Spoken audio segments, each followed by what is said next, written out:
Goeiemôre, Dok Matt wat praat. Twee van my seuns speel aksie cricket en ek word genooi om te kom kyk hoe hulle cricket speel.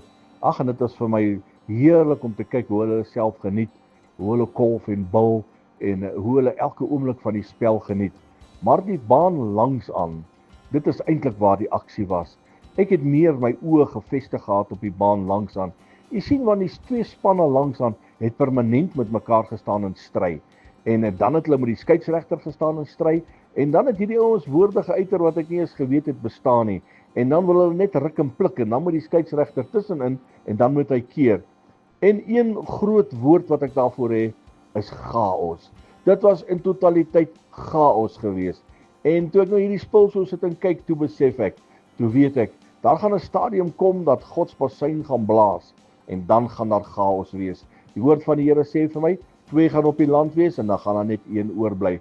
Kan jy vir een oomblik indink as die vlieënier van 'n groot straler of 'n groot vliegtyg moet weggeruk word hemel toe, wat word van die passasiers? Of jy's op 'n snelweg en jy's in 'n bus en die busbestuurder word weggeruk.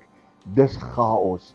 Nou, ek gaan nie deel van hierdie chaos wees nie, want as God se bassein blaas, dan gaan ek soos 'n missiel deur die lug trek, dan gaan ek my God tegemoet gaan in die lug, dan gaan ek my koning van aangesig tot aangesig sien.